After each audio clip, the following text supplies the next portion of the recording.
April 25th, 2026, Uranus moves into Gemini until 2032, and your mind, your ideas, and the stories you tell yourself are about to get a major upgrade. Now, we did get a taste of this last year between July and November 2025, but beyond that, we have not experienced Uranus in Gemini since the 1940s. So most of us listening have probably never lived through this with the exception of last year. This is a big deal because it's a relatively rare transit. It takes Uranus 7 years to move through a zodiac sign, and this is the final movement of the outer planets all changing signs within a couple years span. So it's the end of a series of new beginnings that we've experienced with these outer planets. And Gemini energy is all about communication and ideas. So the way that you talk, the way that you think, the way that you express yourself, it's all up for a major overhaul. Today we're going to break down what that means for you specifically with Uranus and Gemini horoscopes. Let's get into it.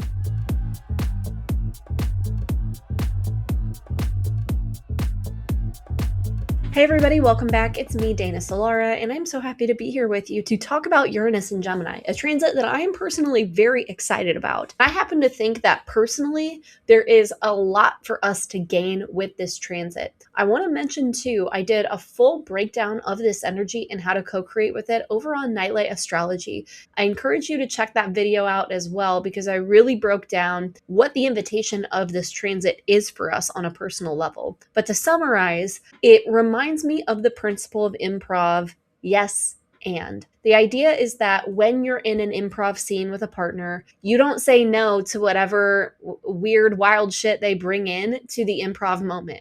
You say yes, and you build on it. And that, I think, is what Uranus and Gemini is asking us to do in our lives. We know Uranus is innovation, it's disruption, it's something breaking through. And we know Gemini is ruled by Mercury, the trickster, the jokester, the analyzer, the experimenter. Gemini is a mutable air sign. It's all about the give and take and the exchange of ideas. I think so much of this transit is about not believing everything you think. And we might find the ideas that we thought were capital T true just don't hold up anymore. That to me is emphasized by the fact that Saturn's also in Aries during, a good chunk of this transit. We know Saturn in Aries is about the old way crumbling or falling apart, that which is outdated, dying and being reborn. So that happening alongside this inventive breakthrough energy with Uranus and Gemini tells me the new ideas, the new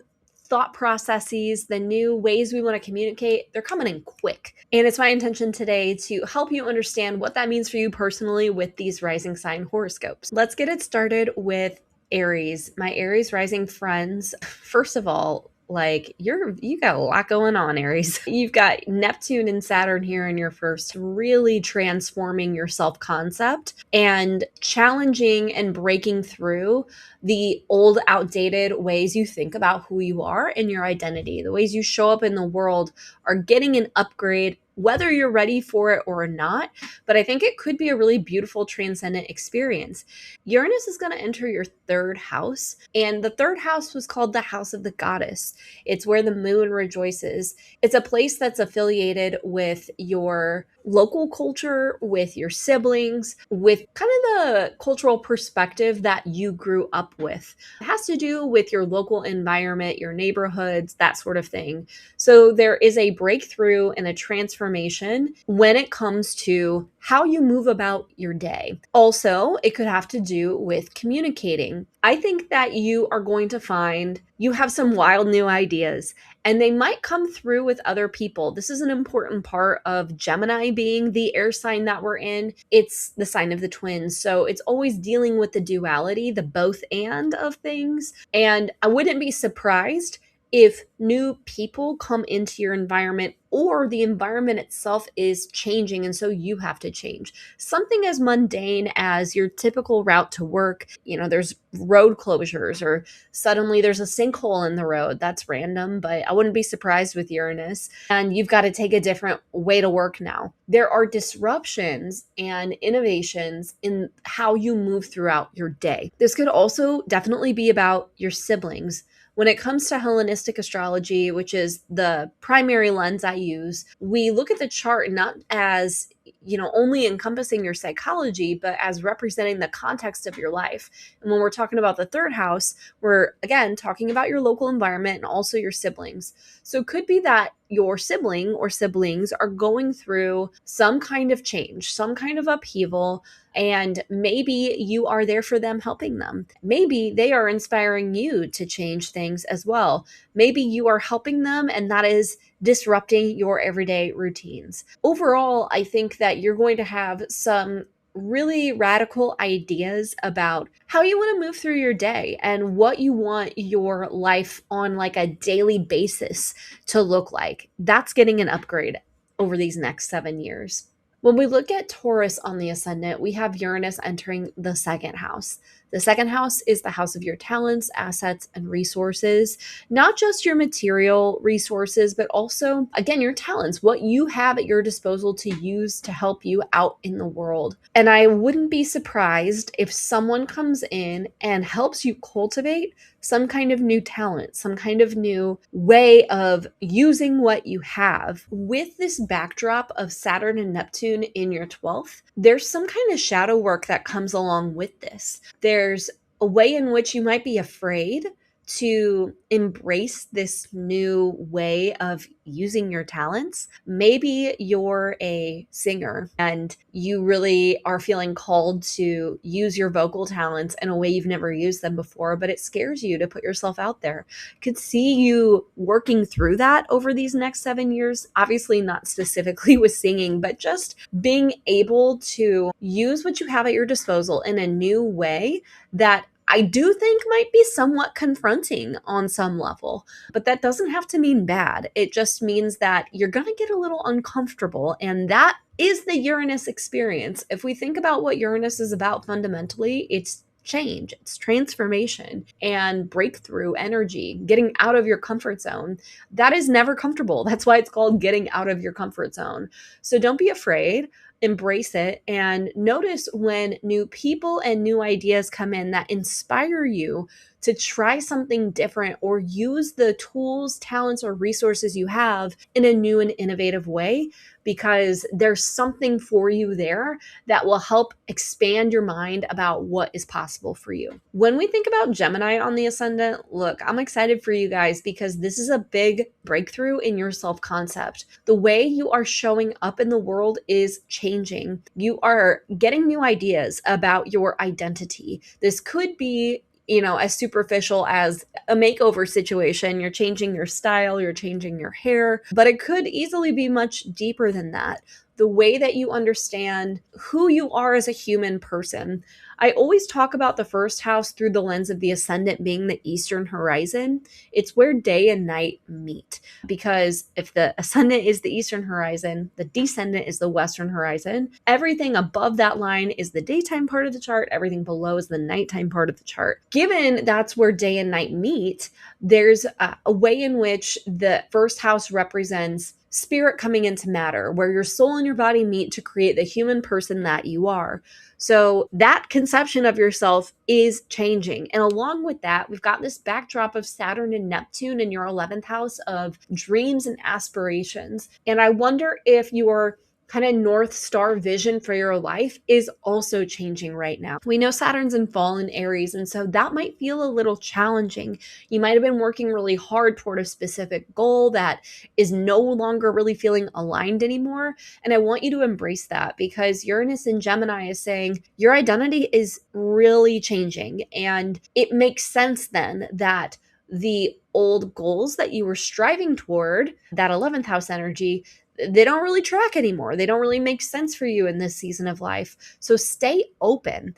And you also might be that Uranian figure in other people's lives. You might be the one kind of showing up in partnerships and being like that innovator, that disruptor that breaks people open and gets them to think about things in a new way. And I want you to remember, not everybody's going to like that. Just be okay with that, because Sometimes people need to hear things that are uncomfortable, but keep that in mind that you might be the one kind of breaking other people open, and that might be challenging for them. But more than anything, embrace this experimentation. I think that's so much of what Gemini and Mercury energy is about, as well as experimenting. Don't take any of it too seriously. Let yourself play and try on different costumes. It reminds me of playing dress up as a kid.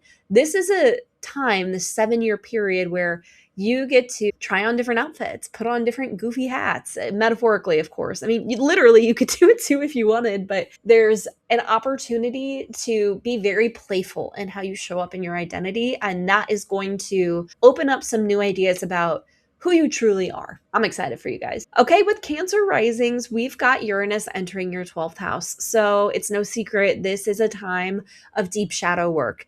Cancer risings, I do not want you to be afraid of this, because Uranus is going to crack open that which has held you back, that you were totally unaware of. There are going to be moments during the next 7 years where you are metaphorically blinded by the light, maybe. And it doesn't have to be a negative thing. I know blinded doesn't sound very good, but if you think about the experience of being awoken to a pattern or a subconscious belief that you did not know was there, it can be pretty hard to comprehend. Like, wow, I can't believe that's been under the surface all this time, driving me without me even knowing it. That is so healing and cathartic. So I don't want you to be afraid of it. I want you to embrace it and know that even if it does feel confronting, that this is the time.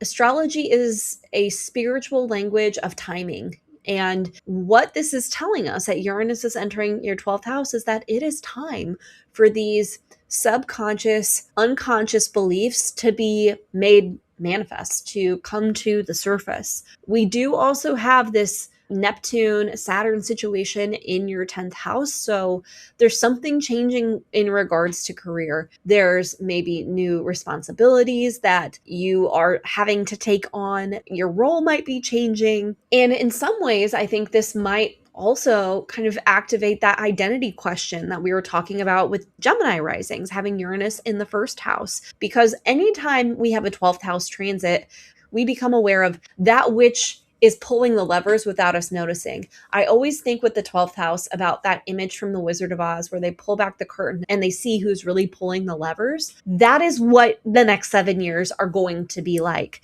And I wouldn't be surprised, just given the way the outer planets are configured, to see that at least in this first part of the transit through 2026, that might be coming through with career. It might also be coming through with your partnerships. I haven't brought Pluto into this at all, but we know in the summer that Pluto and Neptune and Uranus are all in a configuration, trining or sextiling each other. So there's something happening for you in the summer and through 2026 that is making you realize how you're subconsciously wired, and that is getting rewired. I think one really helpful approach for you for this season of shadow work is to make it playful, to not take it so seriously. I think sometimes we treat our healing work as precious and serious, and there's nothing wrong with that. But the fact that we have Uranus and Gemini says to me that we can detach from it a little more easily. It's a little easier to have some objectivity and to just kind of see it for what it is, not just because it's Gemini, but because it's Uranus. Uranus is the energy of breakthrough and change and disruption. So I think there's a way that you can embrace a spirit of playfulness so that the disruption does not feel so intense, and it can feel like a fun upgrade in your hardwiring, so to speak. All right, let's put Leo on the ascendant. That puts Uranus and Gemini in the 11th house. This is the house of your dreams, aspirations, that which you are striving toward. Over these next 7 years, I think you're going to change your mind a lot about your long-term vision. Where are you wanting to go with your life in terms of your long-term goals? I think those are rapidly changing. I can't help but talk about the 9th house in this, because the 9th house is the house of your beliefs, of spirituality, of teaching and learning, of publishing, long distance travel. So I think that your beliefs are getting a major upgrade with this ninth house energy. The old beliefs are making themselves clear as being outdated, and that is really changing the direction you want to go with your life, Uranus and Gemini. So for you, Leo risings, I want you to be very experimental with your goals. I don't want you to make like a 5-year plan right now. I mean, you can totally, don't let me stop you, but I don't want you to take it so seriously or like feel like a failure if you're changing your mind a lot about where you want to go, because that is just the energy you're dealing with right now. It makes more sense to me to take 1% steps in the direction you think you want to go. So let's say you get a wild hair to, do something totally different with your career. Instead of like quitting your job and enrolling full time in a 4-year program, although maybe you will with all of this ninth house energy, you explore like a free course on Coursera and you take that 1% instead of the 90% steps. Cause that's the challenge, I think, with Uranus is we want to like go hard and go fast, especially because we're talking about Uranus in Gemini, this mutable air sign. The ideas are coming in hot and quick, and we're going to want to act on them really quickly. I wouldn't be surprised too, Leo risings, if you don't become part of some kind of group that really influences your long-term vision. You might get really involved in some kind of advocacy, some kind of community group where you are working toward a common goal. And frankly, I wouldn't be surprised if Leo risings are leading the revolution, so to speak, literal or otherwise, over these next 7 years. So Leos, it's a great time for you to reconnect with your beliefs, to update and upgrade them, and to hold the vision with a very loose grip and just always kind of checking back in with what feels good. All right, Virgo risings. We've got Uranus in your 10th house and all of that Aries energy in your 8th house. So obviously this is an upgrade or an update or a breakthrough with your work, your career, your public roles. Because we're talking about the sign of the twins, it could be that other people are coming in here and innovating the way that you work. One example that comes to mind is, maybe you work in a school district like me, and maybe the school district is kind of a mess and they hire a consultant to come in and they kind of change up everything. It's actually happened in a school I used to work with. The state came in and took over, which was wild, and it did like dramatically change everything we did at school. So I do think that there's changes coming in the way that you work and perhaps your role, the way you are showing up. You might have more responsibility than you've had in the past. And you actually might be the innovator. You might be the consultant I just mentioned coming in and saying, all right, we're blowing this up and we're doing things completely differently. And Uranus being in your 10th house says it's time for that. It's time to get out of our comfort zone with how we're showing up out in the world. I wouldn't be surprised if you have a total career pivot around this time, around these next 7 years. And I want you to really take care of your nervous system because it can be a lot to throw yourself into change like this. So make sure that you're just checking in and tuning in with yourself on a regular basis to make sure you're feeling good about the direction you're headed in. We consider this alongside all of that Aries energy in your 8th house.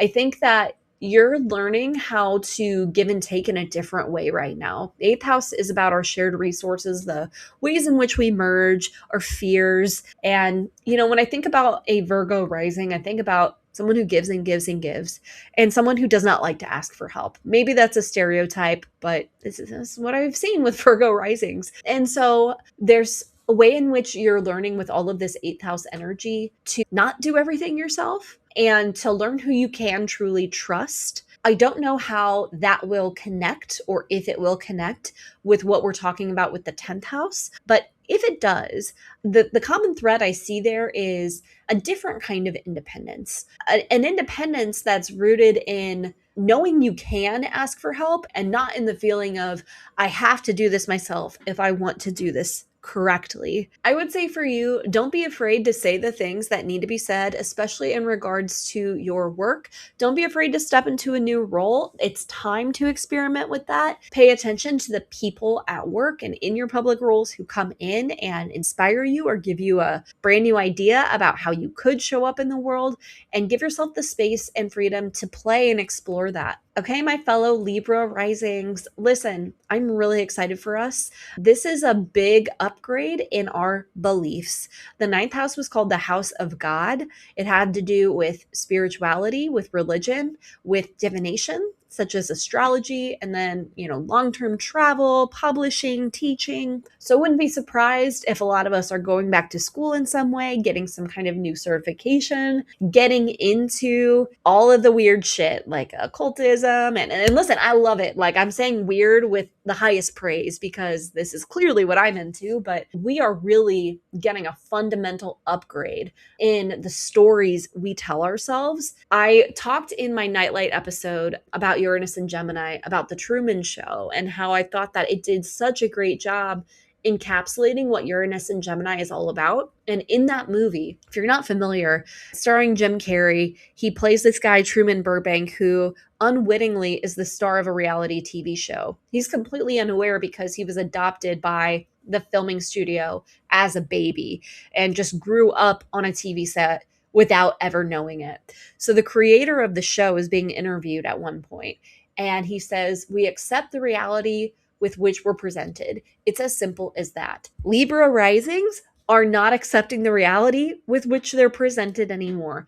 They are asking the big questions and trying to arrive at the capital T truth. Pay attention to who comes into your life and presents you with these brand new paradigms, these brand new ideas. One thing we haven't talked a whole lot about here is it's important to have some grounding with this too. I think especially with the ninth house, I think it could be really easy to kind of get lost in this and have no solid ground of like, okay, well, I'm throwing all my beliefs in the trash. Well, then what's left? That can be super disorienting. So we want to make sure that we're checking in regularly during this transit and making sure we have a solid sense of ground beneath us, that we know what truly matters to us no matter what. And if we ever do feel disoriented, that we just take that time to come back. I would not be surprised as well if Libra risings aren't going somewhere, traveling in some regard.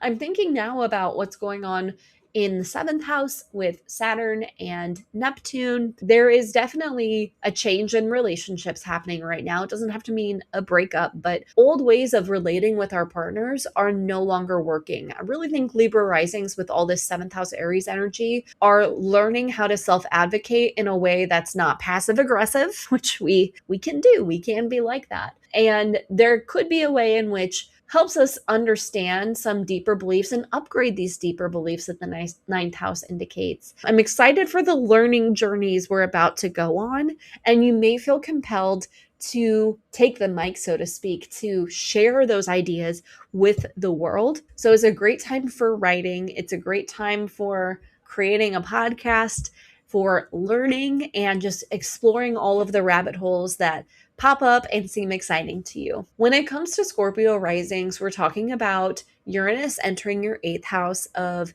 fear, shared resources, debts, and merging. No one gets excited talking about the eighth house, right? But there's something really beautiful about it because it evens the scales. Now, I actually just had Uranus transit my eighth house as a Libra rising. Of course, it was through Taurus, but I'll just tell you some of the things that happened. Got a house, paid off debts, got in more debt in some ways too. I mean, buying a house, obviously you get into debt. So all of those sort of obvious things were happening, but there was also definitely a deeper innovation going on in terms of what I thought I owed people. For me, it ended up being a lot about healing people pleasing, understanding where my responsibility to someone began and ended. And so that might be on the table for you. I think what you owe others and what is owed to you will become more balanced with this transit, and it will also reshape your ideas of how to be in partnership in that way.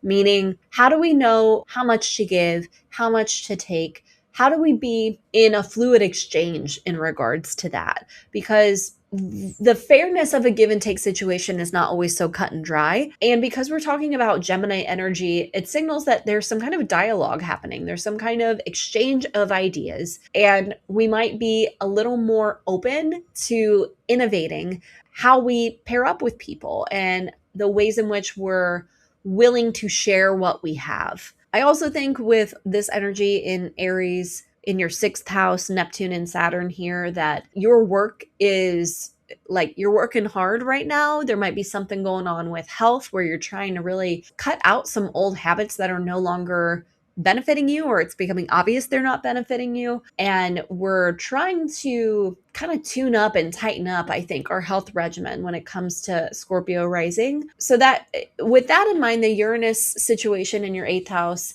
tells me there might be people coming in to help you. And being a Scorpio rising, I'm guessing that you are not always a person who's open and willing to accepting the help. You might be the kind of person who doesn't want to get someone else to help you or to share openly. And I think this transit is going to open you up in that way to where you might be more willing to receive and also to give. All right, that takes us to Sagittarius risings. We've got Uranus entering your seventh house of committed partnerships.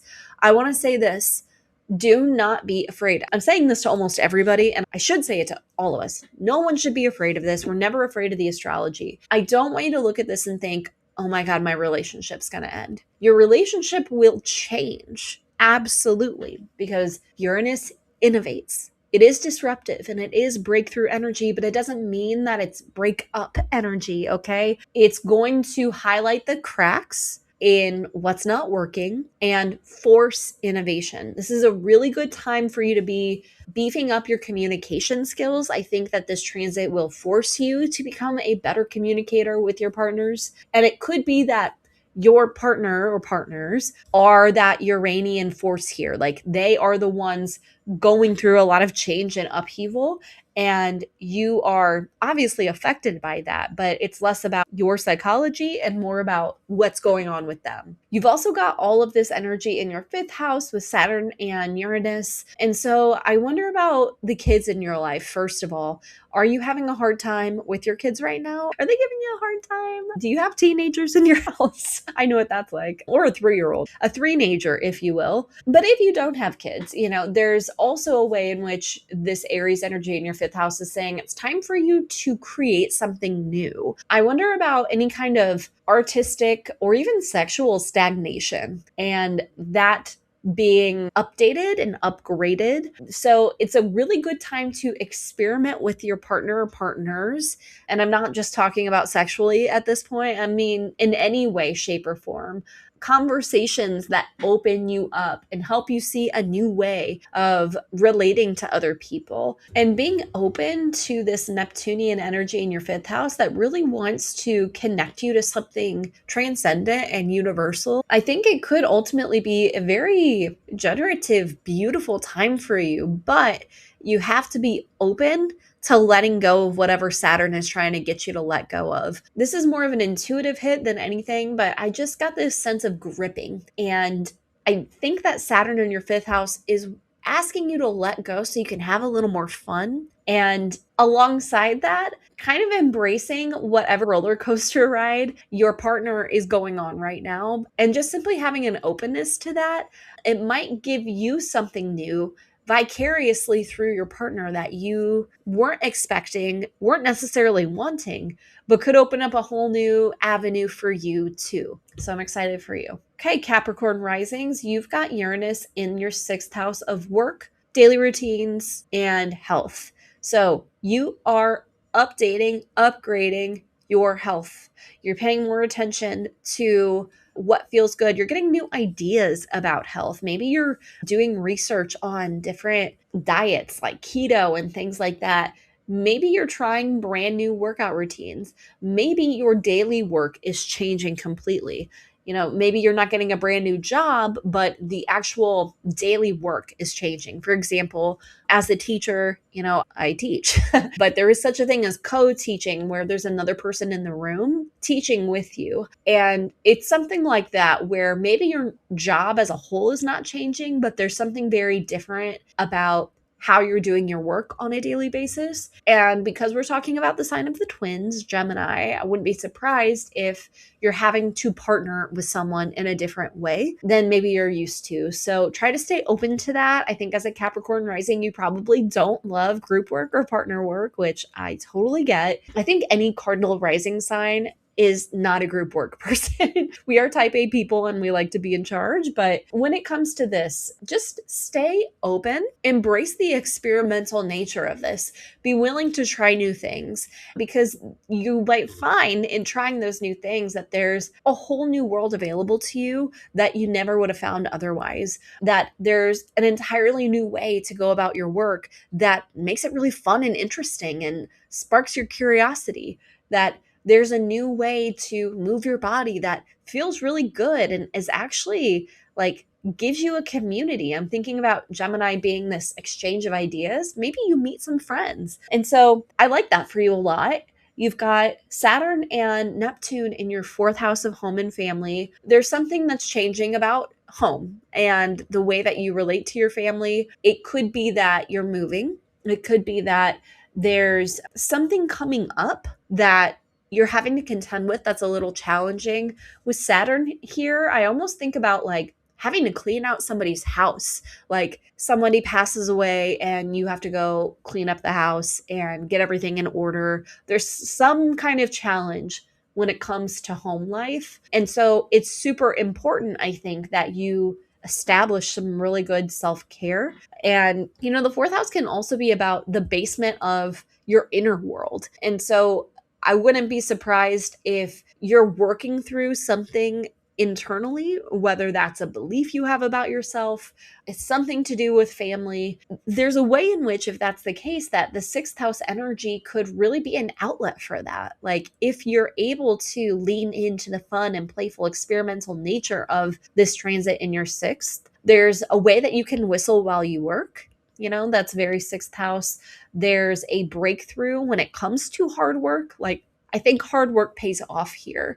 And when you commit to whatever you're working hard at, there might be someone or an idea that comes through that you would not have gotten otherwise. So stay committed to yourself, stay focused every day.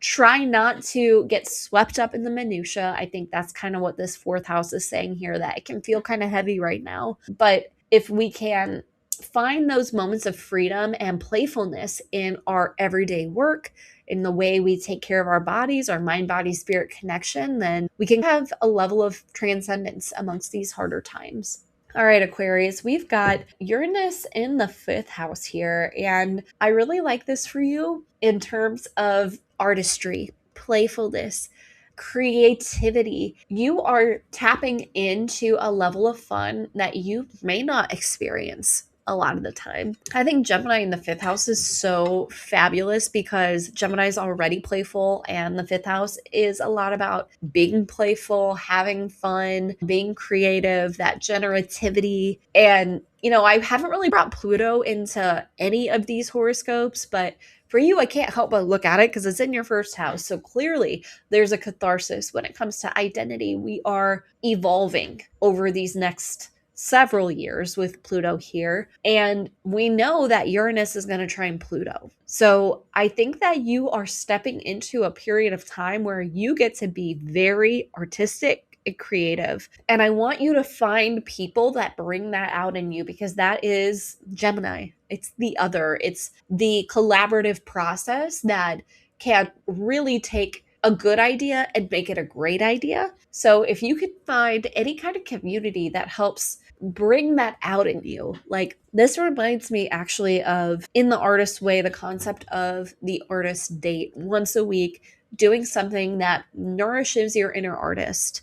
You could even think about it as nourishing your inner child. I did this for a while, and I was going to parks, I was going to dance classes, and that's the kind of thing I want you to try to do with this transit, because as you do that, you're not only getting new ideas about how and what you can create, you're also upgrading your identity. You're unlearning all that you're not and making space to embrace all that you are. So I love that for you. Last but definitely not least, we have Pisces risings. For you guys, Uranus is entering your fourth house, and I would not be surprised if you move more than once. That's kind of top of mind when I look at this, is where you live is changing, but it could also be a big breakthrough in regards to your family and ideas about home and family. You might learn some new information about your family that changes the way you think about them, and it doesn't have to be bad. I actually have Uranus in the fourth house natally in Capricorn, and there have